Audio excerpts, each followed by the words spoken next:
Yes, sir. Okay, good morning, students. Today we are going to discuss about projectile motion. So, firstly, we must know what is projectile. Any body which is thrown with some initial velocity, and after that it travels under the effect of gravity alone. The only force acting on the body should be gravity only. No other mechanical force should act except gravity. Such bodies are termed as projectile. For example, when we throw a stone in the air, for example, when we drop any object from the aeroplane, all such kind of bodies are given some initial velocity, and after that they travel under the effect of gravity alone. So all such bodies are termed as projectile. So definition of projectile is any object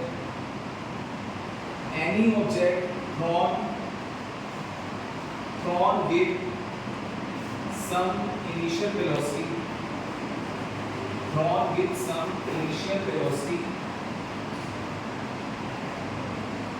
and after that it travels under the effect of gravity alone. Under the effect of gravity alone. Can we say an aeroplane is a projectile if it also going in air? Can we term it as a projectile? No. Why? Because when aeroplane is going, then mechanical force is continuously acting on it in its engine. So it cannot be termed as projectile. Because in projectile only gravity should be act, no other force should act. So that's why aeroplane is not an example of projectile. Now, how we will elaborate the projectile motion? How we will study the projectile motion? What are the terms related to projectile motion that we are going to study in deep now? Firstly, we will discuss about the trajectory of projectile. How its path, what is the shape of its path, how it goes forward mathematically, what is the equation of path. Such terms now we are going to discuss. So our next topic is equation of path. Equation of path, which is also called trajectory. So what is equation of path or trajectory? As we observe projectile carefully, we will find that the motion of projectile is a combination of two-dimensional motion, one horizontal as well as one vertical. By their resultant, it is going in some separate direction. So projectile motion is consist of two-directional motion, 2D motion, horizontal and vertical. For example, this is horizontal direction and this is vertical direction. Suppose projectile is thrown with some initial velocity with angle theta with horizontal. Then how it will go? It will go like this. So suppose this is the direction of velocity of projectile.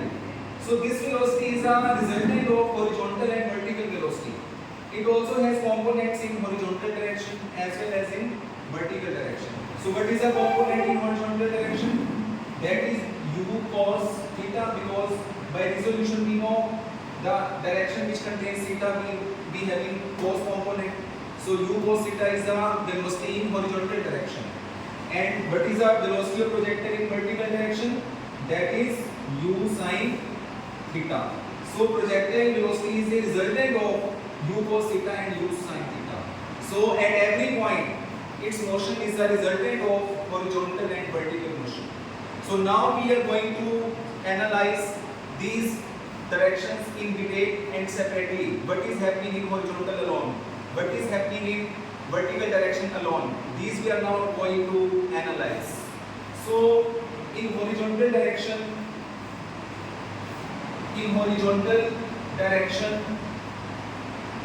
we observe that velocity component, that is ux, is u cos theta. And what is the value of acceleration?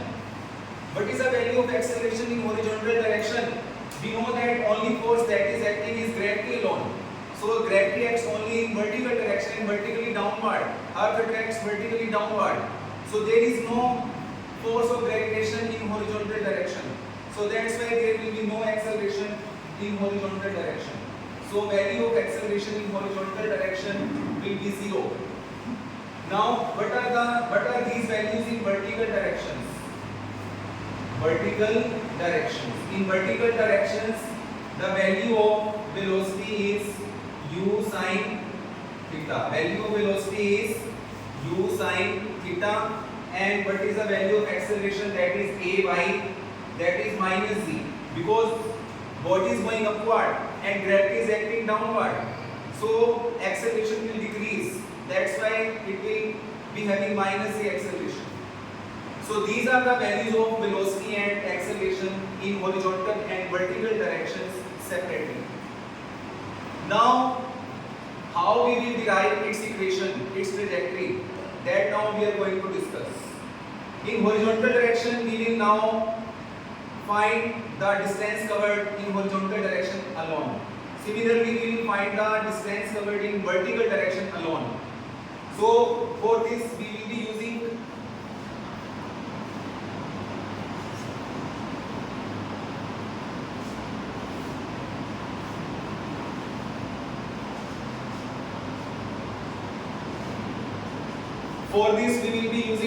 second equation of motion, that is S is equal to ut plus half at square. In horizontal direction, the value of S is x. In horizontal direction, value of S is x and value of u is u cos theta, time is t and acceleration is 0. So what will be the equation? X is equal to u cos theta into t. Because acceleration is 0, so only we are left with x is equal to u cos theta into t.